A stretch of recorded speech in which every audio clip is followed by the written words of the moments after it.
Greetings. Okay, what we're going to do today is come up with the differences between a traditional fuel injected Cessna 172 with a Lycoming engine in it versus the diesel operated one that has the diesel engine in it. First of all, we're going to be horsepower. The regular 172 is 180 horsepower. We got 135 on the version that we're using. The newer ones have 150 or more in them. So power wise, when we first start off at sea level, the traditional Cessna is going to have more power, therefore more performance. As we climb up, our diesel one is turbocharged. It's going to keep its climb performance going up. So we'll touch into that in a little bit. We're going to go through the fuel, the ignition system, the FADEC system, which runs the diesel, turbocharged versus not turbocharged, the heating system, the propeller differences, fuel system that varies a little bit, definitely the cooling system on the two planes, and the fact that the geared engine on the diesel reduces the speed of the shaft for the propeller versus the speed of the camshaft on the engine. So let's start with fuel. Our diesel runs on Jet A,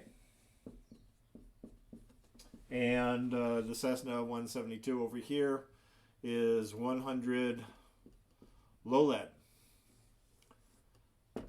Operative word in that is lead. Back in the 70s, they started saying that they were no longer going to make avgas in the following year with lead, and that the engines would have to be modified. They said this for years and years, and they are still saying they're going to get rid of low lead fuel, that lead's bad, which it is, but that they're going to eliminate it from aircraft fuel, but they haven't yet. That's one difference in the two fuels. Second difference, availability.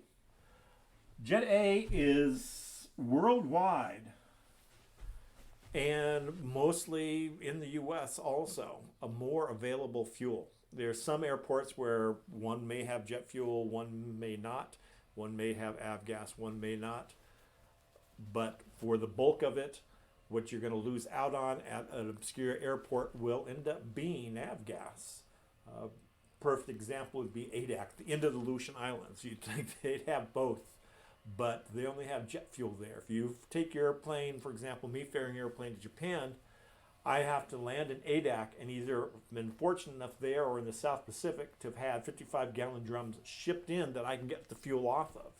If not, I've got to have empty drums, unload the fuel that I've got in my airplane, fly in ADAC back to Dutch Harbor.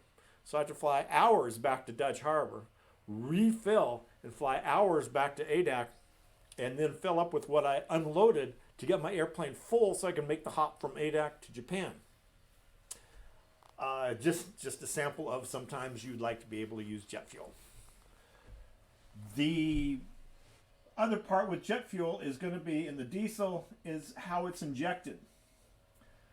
20,000 psi is used to put the fuel mixture into the chamber of the cylinder, and that high pressure makes it so the fine mist is very evenly distributed and very consistent throughout, so when it does explode inside of the cylinder, it's a smooth all around one and equal all over on edges of the cylinder, whereas on the other one, which is going to use spark plugs, you will have places where it'll burn hotter than the other ones. We'll touch on that in a minute on. But okay, so first of all, we got the fuel down. Second of all, fuel management is going to be an issue with it. Over here in our traditional Cessna, we're going to have a mixture and throttle to power our airplane. Over here, we just have one lever. Goes forward and back to increase or decrease our power setting. We have a gauge which gives power, and it's just a digital number, 16, 90, whatever your power setting is. You set the power on this you have a computer that takes care of everything.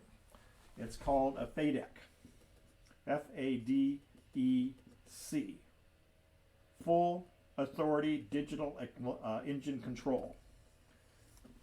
There are two of them on the airplane, an A and a B. If one fails, it automatically shifts over to the other one. They've been used in military aircraft for quite a few years. They've been used in commercial airline jets for quite a long time. They are reliable, but people in general aviation aren't used to them yet, and they are still having a little bit of a hard time getting used to the idea. So we've gone from fuel to, we're coming back to FADEC in a minute. Fuel over here, when I take off, my mixture is going to be rich at sea level, unless it's a hot day or I'm high up. If it's a high density day, then it's going to be thinned out a little bit. But I've got to change the mixture as I climb up in order for my engine to perform optimally. And as I come back down, I've got to remember to enrich it, or I may end up making it so lean that it won't run. It'll affect how hot my engine runs. So I have to look at the temperature gauges and check them out. The FADEC takes care of that on the other one. So your power setting and your mixture are going to be manually done. Observe the gauges, check them for going up or down. Over here we've got to observe the gauges too, just to make sure. Our gauges over here are much more simple. Actually, they're little dots. We've got red, yellow, and green, and then yellow and red for if the oil temperature, water temperature, or coolant temperature is too high, too low. It's taken care of with our FADEC computer system. So we've got mixture manually with one or computerized by the other. We have ignition systems that are different. Over here, we have a cylinder, which I said a minute ago. We've got a piston inside of the cylinder that goes up and down. And as it goes up, it compresses the fuel-air mixture that's been injected into here. And there's a spark plug on each side. Each spark plug comes down to magneto. When this gets to a certain point up, the magneto is turning and hits its point to ignite the spark on the spark plugs on each one. They do that. It fires this off and pushes the piston back down. If one were to lose their electrical system on this aircraft, the magnetos will keep this running. They're independent of an electrical system. That's an advantage. It's depending where you are, it could be still a really hard time if you didn't have a way to be able to get down, but let's say it's a nice VFR day, you've got an advantage. Your engine will keep on running until you've landed. Over here, we've got our cylinder. We've got our piston inside of it going up and down. When it gets up here, this compressed fuel-air mixture gets hot. And when it gets to a certain temperature, it simply ignites itself and pushes the piston down and starts it sucking in more fuel-air mixture and goes over and over. To start this one, we have a little coil of wire inside here, a glow plug. That glow plug is used once to get it going. And once it's going, it's a self-sustaining system. On my farm tractor, and I don't know if any of you have driven anything with the diesel, once you start that diesel, you can unhook everything to it. It'll keep on running. This one, you don't have that. This one, the fuel going into here is controlled by your computer system. You need electricity to run your computer on this. But just like we have two magnetos over here, we have two FADEC systems over here. We have an A and a B. A even comes with its own little backup battery that'll last up to 30 minutes. If you were to lose both your alternator and battery simultaneously, lose complete use of those, which would be a very rare occurrence in itself. Normally, an alternator will go out And with the system here, your monitoring system, it'll tell you the alternator's out. And you could have up to 2.5 hours on the battery system itself.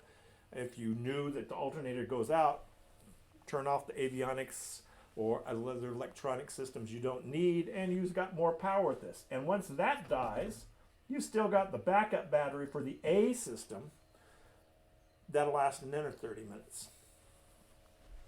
The B system does not have a backup battery. So hopefully your A is going to be the one that's left. Normally you'll have one, if something were to happen to this, you will have a FADEC light blinking, and you'll find out if it's your A system or B system that is damaged, and the computer will automatically change to the better operating system. But we don't need to get into a lot of the FADEC right now. We'll be covering touches of what it does. We can go in more depth on it later on. But we've got a fuel management system with the FADEC. We've got a system that does not require electricity here per se, so you don't have the problem of magnetos dying, but you do have electricity needed here for your FADECs. Okay, so we have the ignition. The next big difference in here is how you cool these engines. The cooling of an engine is very important. The two main places you're going to notice a really big difference in this are your climb and your taxi. Let's go over why those are the places that are going to show up the most. Over here in this Cessna, we have horizontally opposed cylinders, the engine and the other cylinders over here. We've got the propeller would be out here. And then the cowling system's designed in here for the air to come in and go around these cylinder heads and then out. The cylinder heads, you've seen them before, I believe, and they have all those little fins on them that the air flows over to help cool the cylinders. Trouble is with the cowling around the engine, you get hot spots in here. So this cylinder may run quite a lot hotter than this one and this one, and just a little bit hotter than this one or something. You don't have even heat distribution within your cylinder heads on an air-cooled engine normally, just because it's difficult to design a system for the airflow and aerodynamics to both be optimal for cooling each cylinder correctly. On the ground, you don't have air being forced into this that you will when you're flying.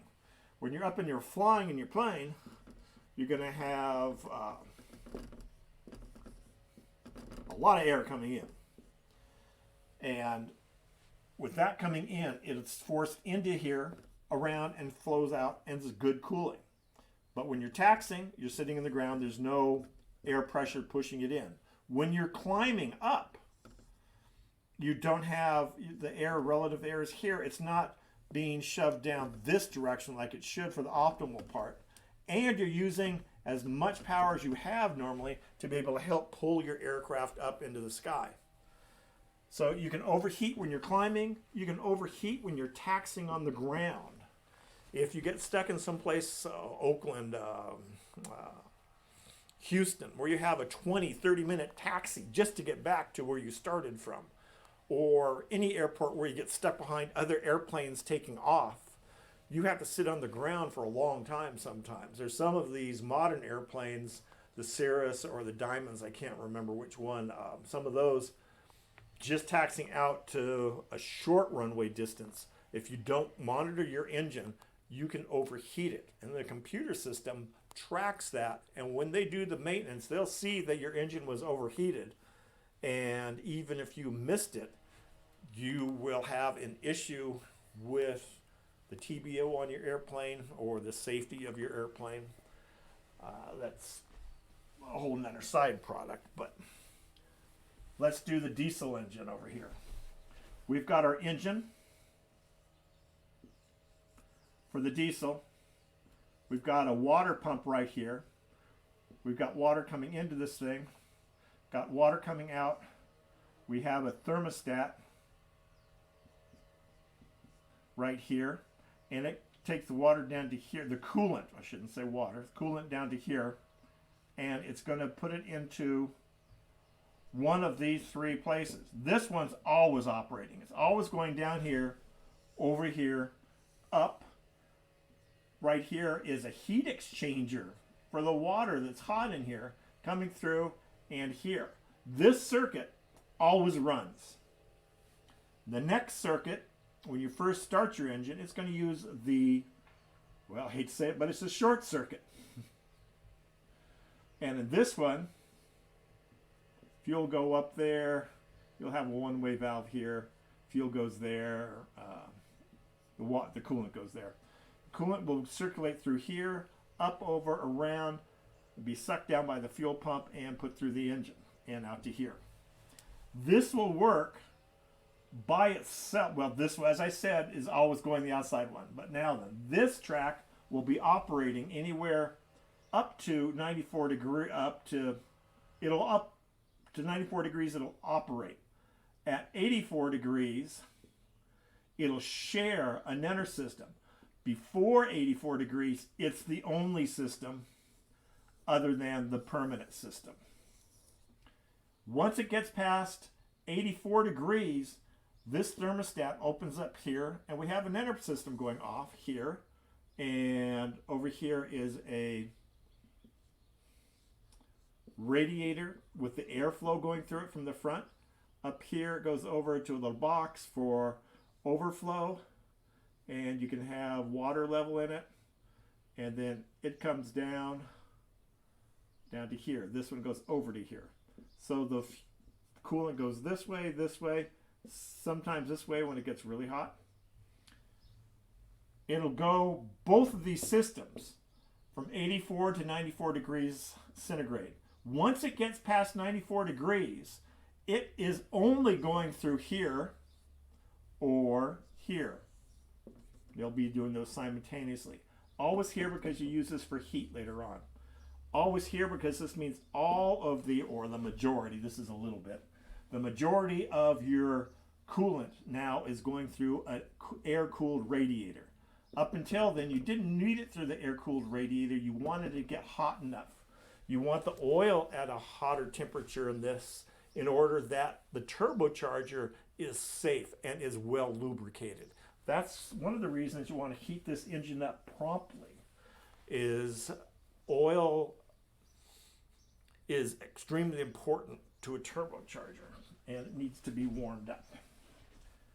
Okay, so we got up until 84 degrees, just the closed circuit. 84 to 94, this closed circuit and this big circuit. After 94 degrees, just the big circuit. Water cooled. On the ground, does it make a difference? Yes. You don't have to have air flowing over any of this stuff because it's not designed for air to flow over it, although the air helps it. It's designed for the water to cool it. The water's cooling it, it's doing its job, and you're good to go. You start climbing up. The airflow is decreased inside of this engine housing. Well, it's decreased inside this engine housing too, but this engine housing has water going through it, and the radiator is in position to receive the cooling, and it cools your engine as you climb up. If there's an issue with that temperature, one, you'll have the gauges tell you, two, your FADEC system will start kicking in to try to help you with it. Okay. So, we've gotten, so far, we've done a difference in fuel. We've done fuel management. We've done ignition sources. We've done the running of the engine. We've done the water cooling. Now then, this takes us down to the turbocharger, which I discussed just a bit ago. We're turbocharged here. Now then, with your normal engine, or traditional engine would be a better term for it, you've got to deal with how much oxygen is available in a given space,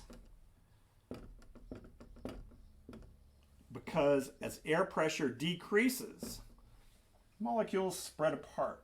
As it increases, they get compacted to closer together. So we'll always have the same ratio of, let's say, nitrogen and oxygen molecules surrounding us, but the proximity of them, therefore how many will fit in our lungs at any given inhaling, is going to change depending on the air pressure around us. Same thing with the engine. How much is oxygen is going to be available to mix with the fuel is going to be different as you go higher up. That's why we lean out the mixture. We have at sea level, we're going to be having so much air pressure around us, but then when we get up here with our little airplane, we don't have much air pressure. So the power is going to decrease in our engine, which we've talked about before. Over here, we have a turbocharger. It works with little blades here that turn around, little blades here that get turned around. These are turned around by the exhaust coming out of the engine. These force the air into the engine and compact it. And it's connected by a shaft.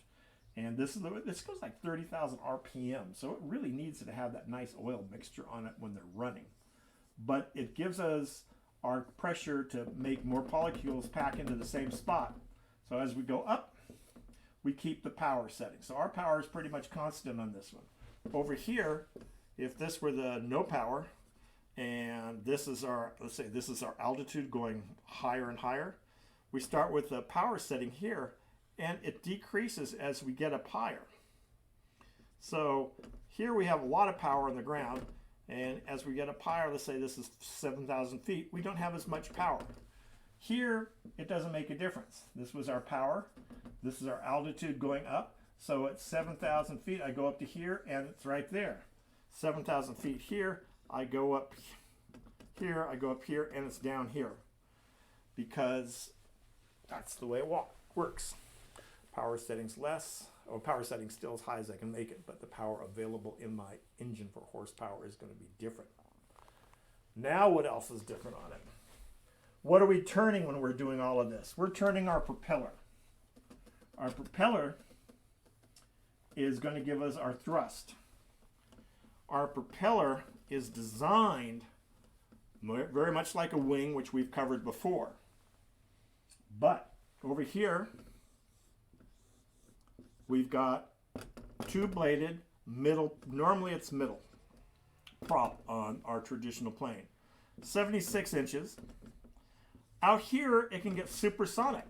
These can make a lot of noise just because of how quickly they're going through the air. Over here, we have a three-bladed propeller that's 73.6 inches, and it's composite and wood. It's wood inside. And the reason this one's composite, this is a diesel engine. Diesel engines have a jarring effect sometimes when they first start up or when you change their power.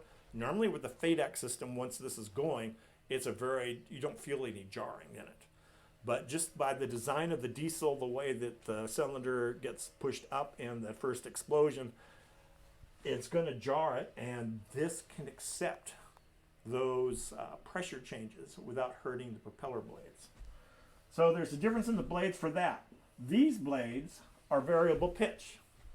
We know that in discussions before, we've talked about angle of attack. And you want an angle of attack to be very low angle of attack when you have the high RPMs and you're first starting, so it can spin quickly. Sort of like using your low gear in your bicycle if you've ridden a bicycle. It's easy to pedal. You go around 5 times and your bike goes this far. But you've got a lot of power there and it's starting to make you go. Whereas if you have in the top gear, you do one pedal and your bike might go 6 feet. But the trouble is, it's really hard to push your bicycle 6 feet with just one pushing around to the pedals. It takes much more effort, horsepower, to be able to do it. So you just actually can't start on some bikes with a standing start unless you push with your foot and get some momentum first, It's just too hard to push your pedals around. Same thing with the engine turning the propellers. It's got a choice here. This is fixed pitch. If you're in cruise, your propeller would be, let's say, an angle like this, because you're going through the air and it's cutting down and the air's brushing past. If it was this way and it's cutting down, the air is going to hit this like a parachute. If it's this way and the air is going through it, it can start to flow over it and make your lift come up already just from the angle is helping that. Plus, you don't need as much horsepower pushing then because the air is flowing the way it is. This is pointing into it. So we have better horsepower management with a variable pitch prop.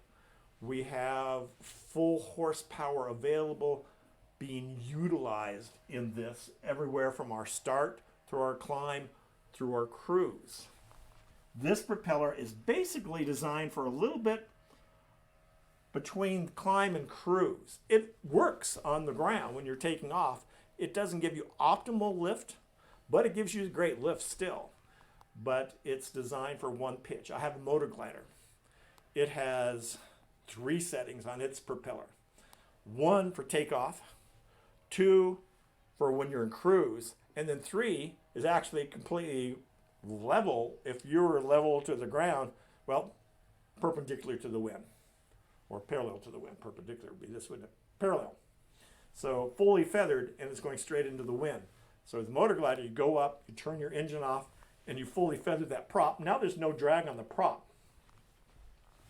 It's an interesting landing with this prop, because when I bring the power full back, that prop will normally go to all the way to closed pitch, and it starts to act as drag when I go into full zero thrust, and it makes it a little hard to do spot landings with it. It doesn't have the float that this plane has. Once you get down into ground effect, if you have the power all the way back on this one, you may drop down more rapidly than you'd expect to if you're used to flying one with a fixed pitch propeller on it. On some aircraft with a variable pitch prop, well, all of them that don't have a FADEC, you can choose how fast your propeller is going to be going around and leave it at that setting. And as you change the power, it'll do it. With the FADEC system, it can vary on that, so it's a little tricky landing on it. That's one difference with the propeller on it. Now then, we also have a difference on our fuel system on the 2 planes. The fuel system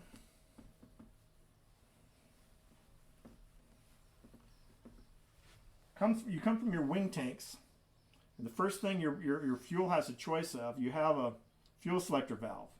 It can be both. It can be the right tank, it can be the left tank, or it can be off. Those are your 4 choices in this aircraft. You do not have those 4 choices in this aircraft. It's this aircraft, you've got both, you've got left, you've got right, but there is no shut off on the fuel selector on the diesel.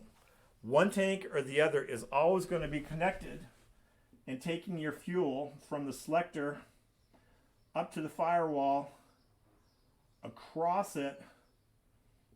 Here would be this, and here will be your shutoff valve. This would be one of your sumps to be able to drain and test with. So if this sump gets stuck open, you're going to be losing fuel from it, either from the left tank, the right tank, or both. So choose one tank, leave it there, put buckets underneath if you're on the ground, but there is no shutting the fuel off until you get to the other side of that. So fuel's always going to be available on the other side of the firewall. On this one, we have the firewall. We have the fuel going up to it. We may have a sump on this one and then a shut off here. But here we had a shut off also. So we can shut it off here so there is no fuel flowing up past the firewall. That's the difference on the fuel selection on the 2. Another difference on these engines, this is a Lycoming engine. With a Lycoming engine, you either burn up the fuel that you've been given or it just simply goes out as not having been burned. You've lost that fuel. With a Continental engine, you'll have a return for unused fuel after it's been processed to go in your engine. Same thing here with the FADEC system. If it doesn't use it in the routing system, it'll give as much fuel as it needs into the injectors, and if it doesn't need extra fuel, the unused fuel either recycles, heated into the other fuel to heat it up if it decides that needs to be done, or it gets routed back to the tank that you're drawing from. And that's very important to know that it's going back to the tank you're drawing from, because otherwise you'd be filling up perhaps a tank. Let's say you're filling up your left tank and your left tank has the air vent on it, and your fuel's coming back into that tank. You might fill that tank up full, and then it's coming out through the air vent, and this other tank's draining. Now all of a sudden you have nothing left in the right tank. You switch to the left, you use that. Well, you dumped 4 gallons by not realizing that it was feeding the other tank and going out. So you'd like to know where your fuel that's not being used is being recycled to. If it's being drawn out of the tank, it's nice to know it's going back to the tank. So that's our fuel selector system and how to operate on the fuel. Now then, we've talked about the turbocharged. We've talked about manifold pressure a little bit with the mixture and the other thing, with the mixture and the throttle. I think in depth enough that we did it. The heater on the two systems works differently, and this could be a safety factor on our diesel. We talked about that fuel system where you had the engine, the fuel going in, and we had that outer circuit here that was always utilized, and it had I told you it had a heat sink on it. Well, this heat sink goes up and then across the firewall, and then if you have the both valves open, the two valves, will cover that in just a second, both valves open, it'll heat your cockpit. Over here with our regular engine, we have an exhaust manifold going out, and for the exhaust we have exhaust, and then we have an exhaust manifold covering part of that captures that hot air that's outside of the pipe, takes that and takes it to the one valve, and if you open this valve up, you have the heat that's been caught in this manifold coming in. A bad thing can happen is there can be a crack in that pipe somewhere, and if there is, you can get carbon monoxide. And if you get carbon monoxide, then you have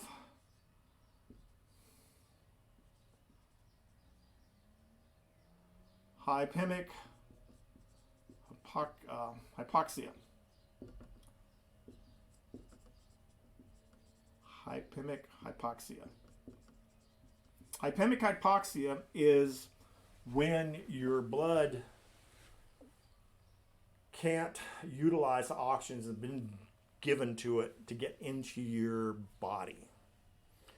It's your transportation system. You've got